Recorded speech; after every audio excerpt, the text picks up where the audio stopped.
કેમ છો બધા? આજે આપણે લીલી ડુંગળી સેવનું શાક બનાવવાના છીએ. બહુ જ યુનિક અને એકદમ કાઠિયાવાડી સ્ટાઇલ. તો એના માટે આપણે લીલી ડુંગળી લીધી છે. હવે આને પાન અને સફેદ બંને ભાગ આપણે ચોપ કરવાના છે, પણ આ નીચેના જેટલા આ જે એકદમ પતલા ભાગ હોય ને એ એટલા આપણે આટલા રિમૂવ કરી નાખશું. અને પછી ઉપરથી સરસ છાલ કાઢી આવી રીતે પછી આપણે આને છાલ કાઢી અને સરસ ધોઈ અને પાન અને ગ્રીન પાન અને ઉપરથી સફેદ ડુંગળીનો પાન બધા સાથે જ ચોપ કરી લેશું. તો પહેલાં આપણે આવી રીતે ઉપરથી કાઢી અને પહેલાં સરસ ધોઈ અને પછી ચોપ કરી લેશું. જો આપણે પાન અને ડુંગળી બંને સુધારી લીધા છે ને હવે આપણે વઘારની તૈયારી કરશું. હવે એક પેનમાં આપણે 2 મોટા પાવડા જેવું તેલ લીધું છે. તમે આનાથી ઓછું પણ લઈ શકો અને તમે આનાથી વધારે પણ લઈ શકો. તેલનું માપ 100ના પ્રમાણે લઈ શકો, તમારા ઘરમાં જેવી રીતે ખવાતું હોય. પણ લગભગ કાઠિયાવાડી થોડાક શાકમાં તેલનું પ્રમાણ આગવું હોય એટલે આપણે અત્યારે આટલું લીધું છે. તો આપણે મીડિયમ તેલ લીધું છે, બહુ વધારે પણ નથી લીધું.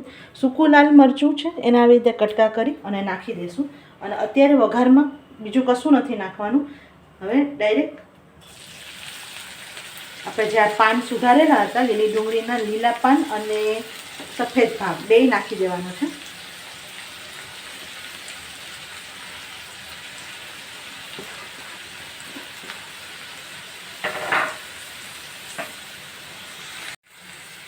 હવે હલાવી લેશું. અત્યારે તમને લાગશે પણ આ ક્વોન્ટિટી જેમ જેમ ચડશે ને એટલે એની સાવ ઓછી થતી જશે.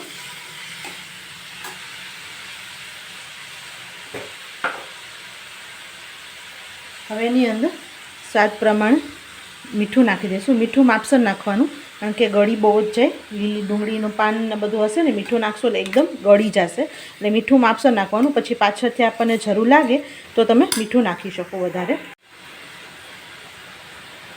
થોડીક હિંગ નાખવાની છે, હળદર નાખવાની છે ચપટી,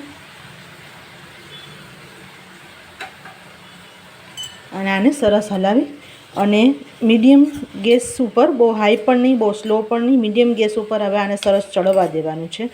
હવે આનો મેઇન સ્વાદ છે ને એ તમારે જો લીલી ડુંગળી સરસ ચડે ને એકદમ તો જ સરસ આવે.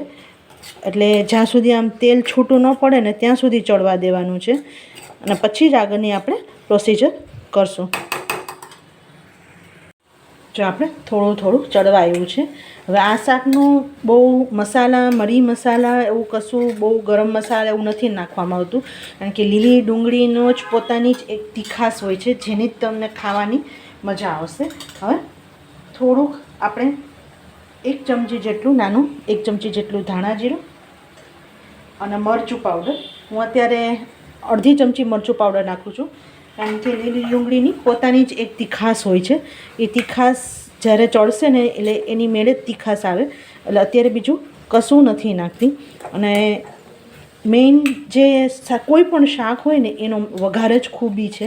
જો તમે વઘાર કરવામાં જરાક કચાશ રહ્યો ને એટલે એની શાકની મજા જ ઉડી જાય. અને હવે આને ઢાંકીને એકદમ ચડવા દેશું જ્યાં સુધી એકદમ ગળી ન જાય ત્યાં સુધી.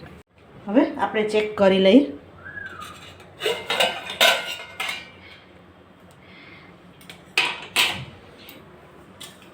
આપણું શાક છે ને એકદમ સરસ આમ ચડી ગયું છે. હવે આપણે તેલનું પ્રમાણ ઓછું રાખેલું છે એટલે તમને અત્યારે તેલનું પ્રમાણ ઓછું દેખાશે, પણ જો તમે તેલ વધારે લીધું હોય તો તેલ એકદમ તમારે છૂટવા મળશે. અને હવે એની અંદર 1 વાટકો જેટલી ગાળી છાશ નાખવાની છે. જેમ આપણે સેવ ટમેટાનું શાક કરતા હોય એની બદલે આપણે ડુંગળી અને સેવનું શાક કરીએ છીએ, પણ એની ખટાશ આપણે છાશથી લેવાની છે.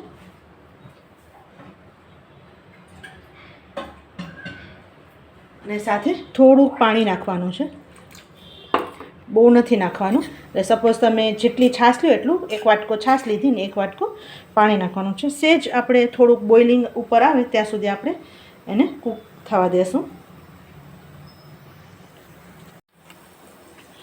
જો આપણું સરસ ઉકળવા માંડ્યું છે.